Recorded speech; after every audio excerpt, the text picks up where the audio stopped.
Hey everyone, it's Vismaya, founder of Living in Gratitude Today, teacher, speaker, best-selling author. But you know, my favorite role is that of a gratitude gangsta. What? So in a few minutes, we have a very special guest coming on. Very excited. I see some of you are joining because Ruth will be on. Very excited, very excited. And we're going to talk about gratitude. So I would love to know, where are you from? And what is the best thing that's happened to you since, what is your best experience of being quarantined? Or what's the best thing that you've learned? As you can see, I've left my coffee here. So for those of you that don't know me, I am Vismaya Rubin. Again, I am founder of Living in Gratitude Today, and I have an online gratitude movement as well as gratitude swag. So that's what you see in the background. And looking forward to having Ruth Connell join us. Very excited. I see some of you are here. So please, again, tell us where you're from. It's hard for me to see the screen. I apologize if I'm squinting, but I will be back to comment later. I don't remember if Instagram allows me to go back and comment later, but I will be absolutely happy to. So I'm again Vismaya from Kentucky. I think the best thing I've learned, again, I apologize, I'm squinting, is how people have come together during this. Yeah, I really agree. I think it's been pretty amazing to see how we're helping each other, we're supporting each other, how people are getting on calls together. There's so many free classes that have been offered. I think that has been really cool for me as well. I've done so many Zoom calls, been invited to Zoom parties, had dance parties, had classes, and it's been really fun to see how people are supporting one another. So I think I agree with you, Kentucky. I'm from Hollywood, Florida. I see the UK. The best thing is more time to do assignments. Yes, I agree. Absolutely. More time to kind of just, what I'm also learning is to just kind of allow myself to be sometimes. For me, one of the best things that's happened is I decided to start walking. So I live 5 miles from the beach, and normally, because I live so close to the beach, I get up in the morning and I go and I watch the sunrise, and I haven't been able to do that. So it's been very crazy. So I decided to start walking in my neighborhood, and there's a little family of owls that live at the school behind, my house. And that has been amazing to get up and watch every morning, to see them. I pretend they're greeting me. They're probably saying, please go away. But they, make little noises at me. I'm convinced that they know who I am. And Our Lady has joined. Hi, Ruthie.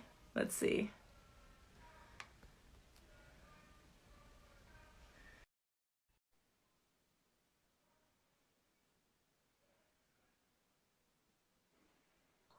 Yes. Hello. Gosh, I haven't really looked in the mirror. Just as the first time I'm seeing my hair, and it's kind of everywhere. But hi. Listen, quarantine hair, do not care. That's How good. are you? I'm really good. How are you doing? I'm doing fantastic. Thank you so much for saying yes. We have been trying to do this for quite some time. I know. We're like ships in the night. Yes. And I was just asking people where they were from and what are the benefits of, being quarantined. And this is definitely one of the highlights of being quarantined. We've had time to do this, so thank you. Oh, yeah. No, thank you too. Thank you for being patient with me. Every time I see your name, it makes me smile, because as I've emailed you before, I've told you my grandmother, her name was Ruth, and everybody, the people who really knew her and loved her called her Ruthie. So every time I see your name, I'm like, oh my God. It's funny. It's funny as well, because I really only ever was called Ruth, or Ruth the Tooth, or Ruth the Toot. But then when I came to America, I think I couldn't get Ruth Connell online. And a couple of people had called me Ruthie out here, and it's really a nickname that's really started in America, and it's interesting because I respond to it now, you know, the Ruthie, yeah, that's like kind of that's been the last kind of 9 years of my life. I've become a Ruthie, not just a Ruth, which I I quite love like. it. It's kind of cute, right? It is. And, you know, again, it makes me smile because she was my favorite person on the planet. She was powerful and just a total badass and did things for women and was always outside of the box. You know, she would do things and then she would say, you know, what she would either say, oh, she would just make up excuses or whatever. But she would walk around if God forbid I walked in front of the window because she was on a big lake and you couldn't really see, but God forbid I walked around without any clothes on or half dressed, she'd go, what are you doing? And then she'd do it. I'm like, but you're doing the same thing. She goes, I'm old. If they see something they haven't seen before, they'll shoot it. So, but I had a grandmother. I mean, my two grandmas were amazing. But just what you're saying about yours called Ruth, I had one called Ruby, and she sounds similar character. She ran a football team and took no prisoners and did a lot for women without making it about that. You know, she just did for herself and for the people she cared about around about her. And so was this woman in a man's world running a football team. Alex Ferguson actually talks about her in his biography. They were friends. And yeah, like these women that worked, you know, she was a land girl in the war. I feel so lucky that I had these women in my life as archetypes before I even really knew what feminism was or anything like that. Just, yeah. I agree. You know, it's funny. Both of my grandmothers were very outside the box thinkers.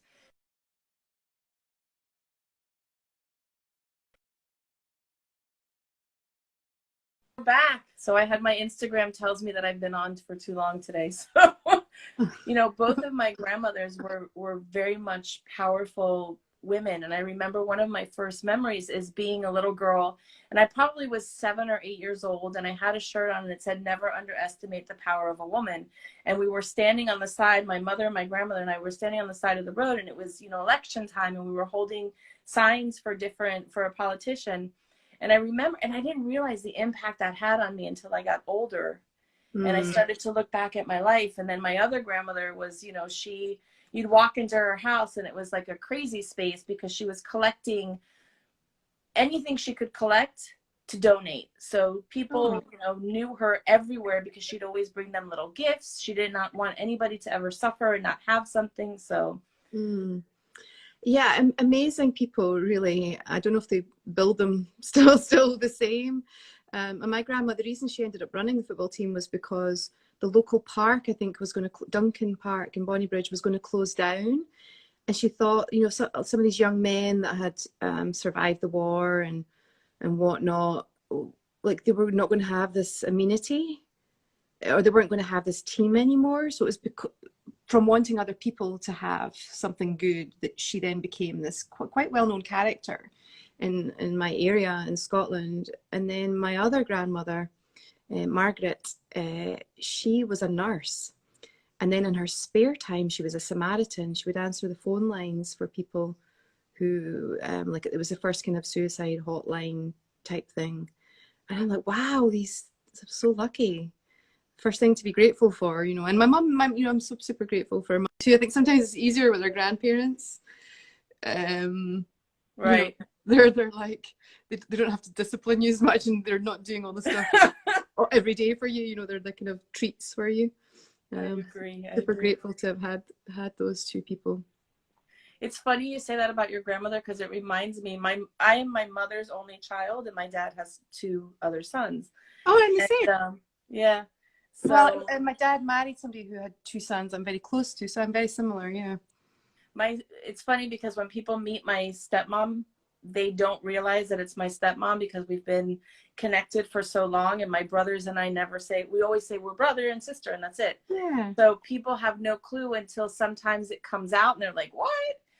But you reminded me because my mother, when I was little, decided one time, we lived in an apartment complex, and she decided that she was going to be the Boy Scout leader because she wanted the boys to have something to do so that they didn't get in trouble. I was like, that's right. Yeah.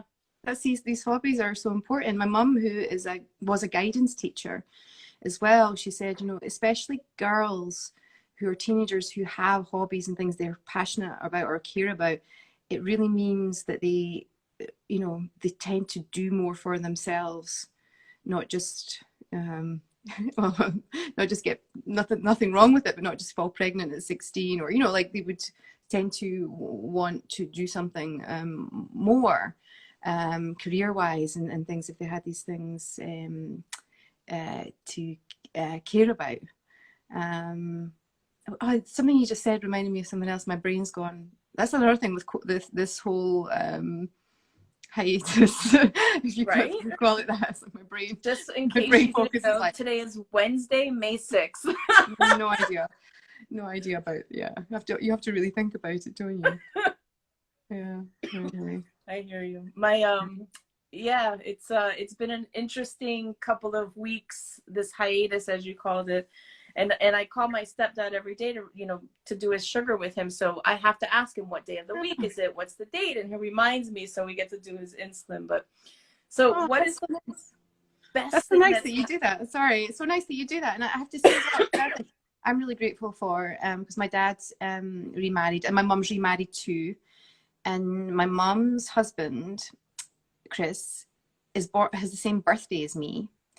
And my dad's remarried Moira, and her two sons, Scott and Neil, are similar ages to me. We get on really well.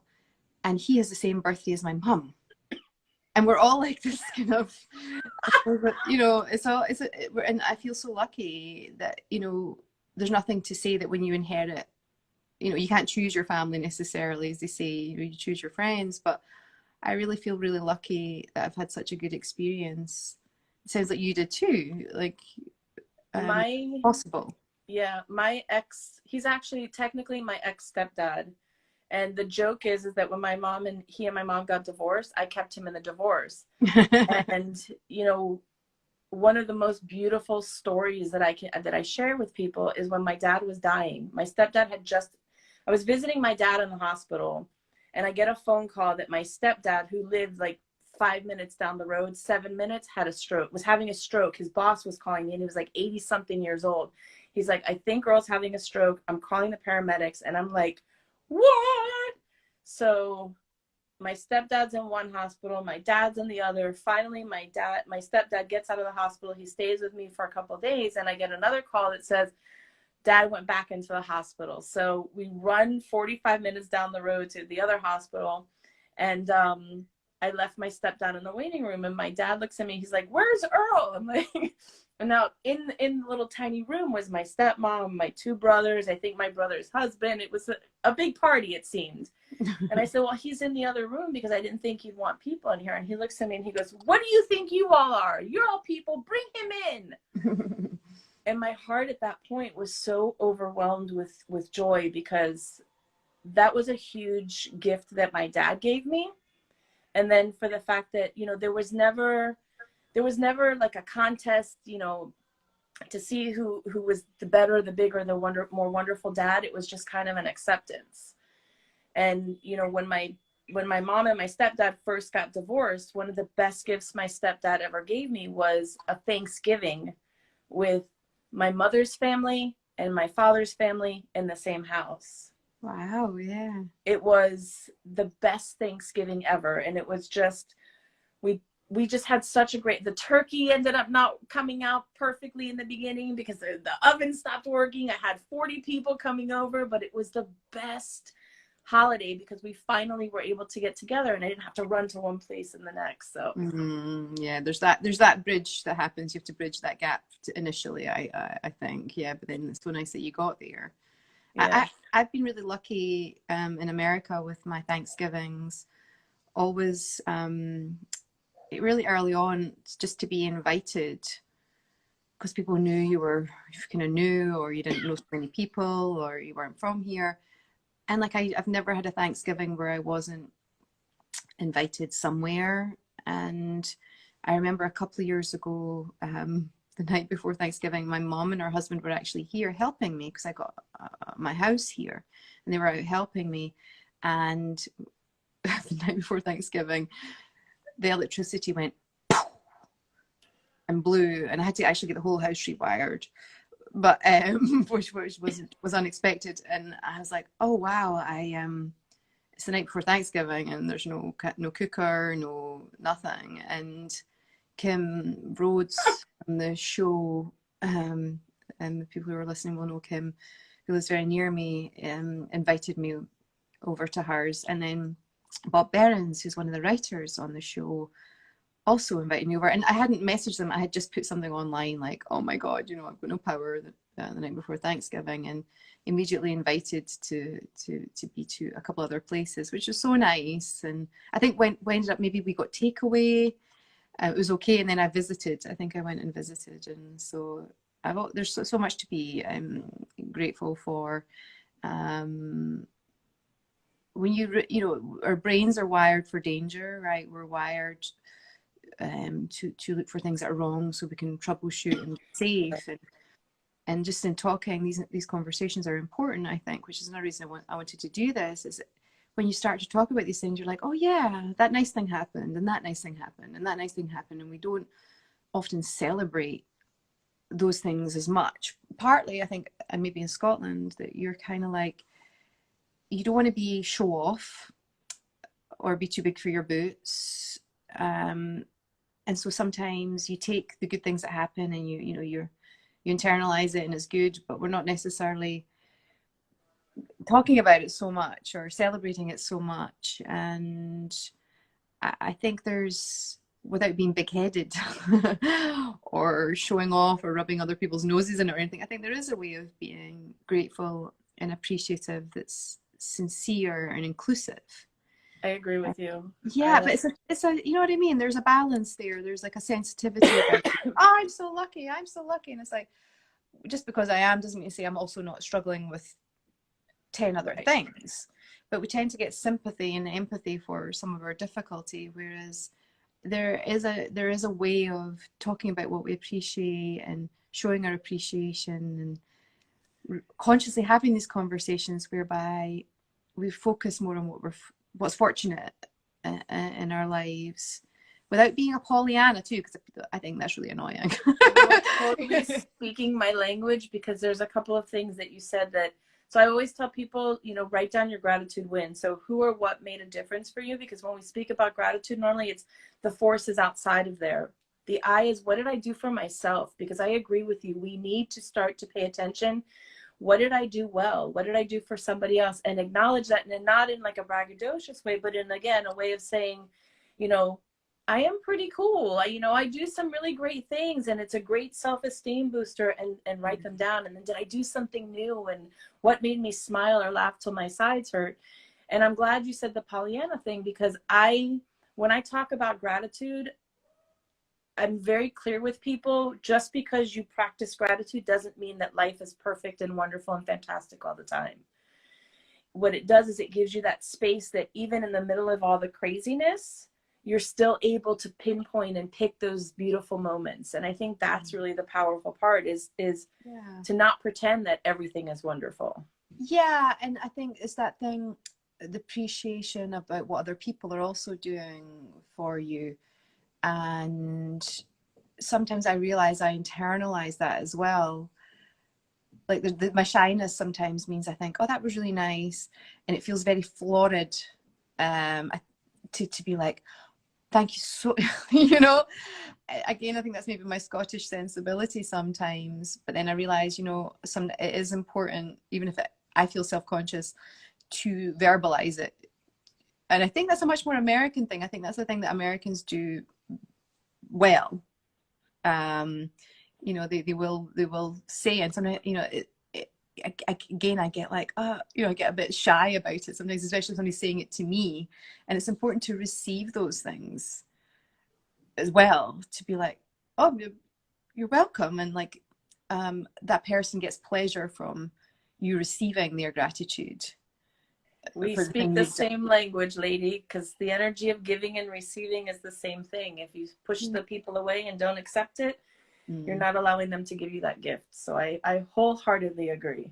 And especially what I see with the supernatural people that I've met, you know, sometimes, you know, the fans will be expressing what the difference that my characters made, or my performances, or something like that. And there's a bit of me is like, well, you know, I'm just lucky to do what I do.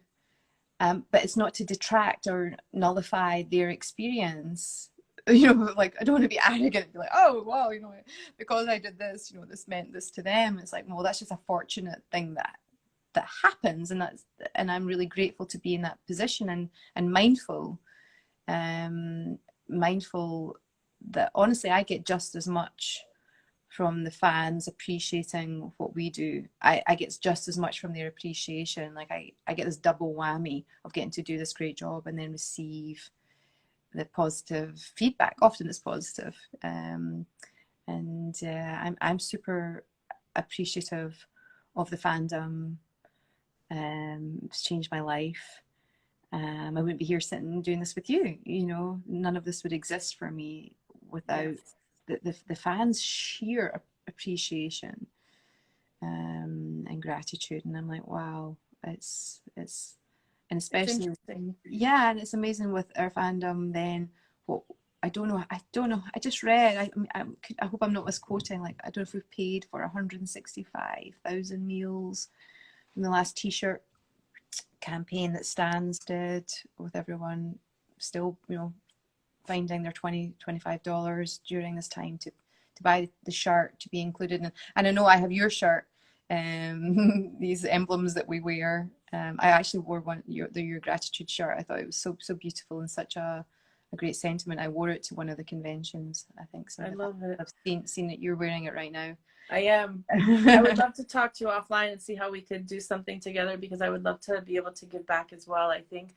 And I love that you're doing that in this time. And I think that's one of the things that has been so amazing. You know, I live in South Florida and we have hurricanes, and sometimes it's when I lived here through Hurricane Andrew. I was born and raised here, and I think one of the most miraculous things is that even in crisis, to see the humanity, and even the humanity that's happening now, the donation of food. And I find that most people are being really kind to each other and supportive, and all we need is a couple of, like, the billionaires and the really rich companies. We just need a couple of those, or each of those, to show that same generosity. Give everybody a couple of months break on rent, on refunds for things, you know, just that same generosity from the bigger companies, the wealthiest people in the world. And, like, you know, you see $1 million being given here, $1 million being given there, but, you know, if everybody could tap into that just for a month or two, there is no reason the whole planet couldn't just get a reset.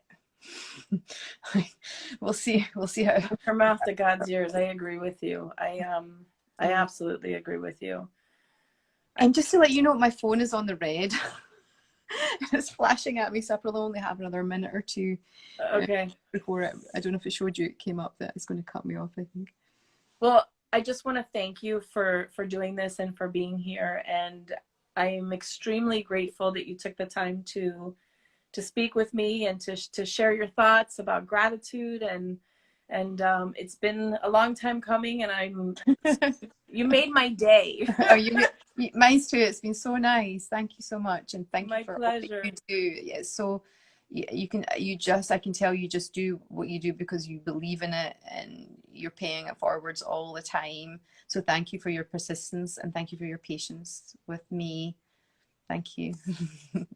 My pleasure.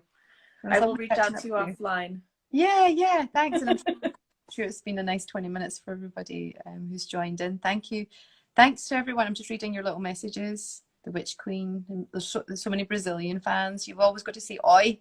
You give a shout out to Brazilian fans. Thank you. I have to go back and read it because I can't read the small writing that fast. Hi. They're saying we love this. Hi, Brazil loves you. You made our day. Oh, that's so nice. Thank you so much for watching. Slay with Rowena. Thank you. Here we are. Okay, I'm going to go now before I get cut off. All right, my dear. Thank you so much. It was great talking with you. Okay, bye-bye. Bye. All right, everybody, there you have it. I am Vismaya Rubin, founder of Living in Gratitude Today, and that was a super amazing, wonderful time and talk with Ruth Connell. And go back and watch the replay, please. If you're not following my channel, follow my channel. And the Gratitude Swag is available. Link is in the bio, as well as the information about the Gratitude membership. Thank you, everybody. Please keep posting where you're from and what is the best part of being in quarantine. What have you learned during this time? So thank you.